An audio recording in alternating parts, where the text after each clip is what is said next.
Good morning, dear student. Today in class 6 geography in South America, we will discuss about highland or mountain vegetation. So first we will see in the map where is this found, highland and mountain vegetation.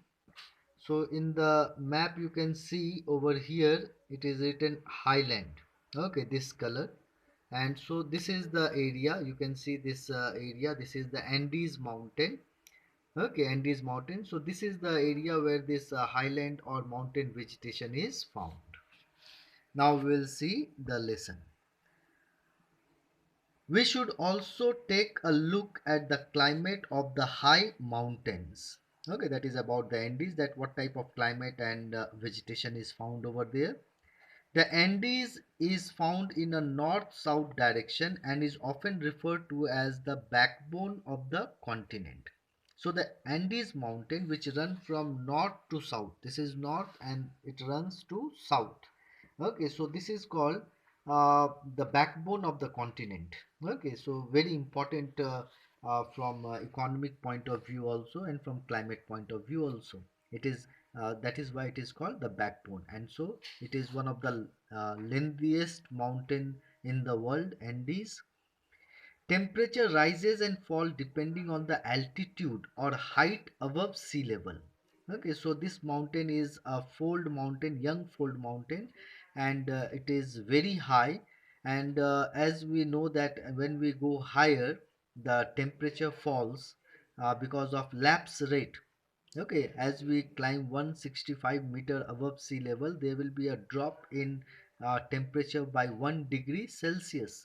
So temperature rise, that is at the lower level, the more temperature is there, and when we climb the high mountains, the temperature fall depending on the altitude, that is the height above sea level. With trade winds blowing towards the land from the east, it is clear that greater rainfall occurs on the eastern slopes. Okay, so over here I can show you the trade winds that blow from the east. This is east. South Atlantic Ocean is located in the eastern side. So the trade winds blow from this direction. And so this is the eastern slopes. This side is the eastern slopes. So eastern slopes receives more rainfall because of the trade wind. Okay, so with trade winds blowing towards the land from the east, it is clear that greater rainfall occur on the eastern slopes. The lower areas of these slopes have forests that are typical of the tropics, while the western side does not. Okay, so the lower areas, that is the foothills of the Andes, the lower areas of these slopes have dense forest.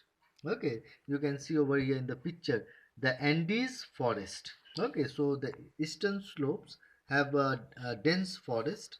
These are forests that are typical to the tropic, that is the forests that are found in the tropical region, while the western side does not have that much dense forest.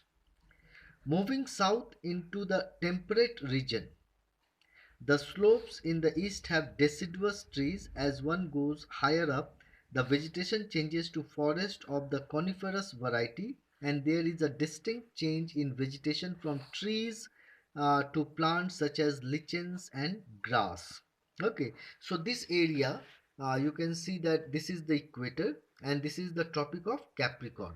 Okay, so this area is called the tropical region. Okay, tropical region, and below this Tropic of Cancer, this area is called the temperate region. Okay, so what do we see over here? That moving south into the temperate region, the slopes in the east have deciduous trees. Deciduous trees means those trees which shed their leaves during the dry season. Okay, so and as one goes higher up, okay, as we go higher up, the vegetation changes to forest of the coniferous varieties, that is the cone shaped trees that are found in the high hills. If you go to any hill station, you will find these coniferous trees. Okay, and there is a distinct change in vegetation from trees to plants such as lichens and grass, because as we go higher, tall trees do not grow over there, and small plants like lichens and grasses are found. Still higher, the climate becomes too harsh for anything to grow because it is very cold, as there is too much snow. So it is too cold, and so it is covered with snow. So over there no vegetation is found. So this is about the highland or mountain vegetation of the Andes mountain. Now the next part that we are going to take up is about the natural resources. So South America has abundant natural resource, that is plentiful. Okay, plenty of natural resource, very rich in natural resource, South America.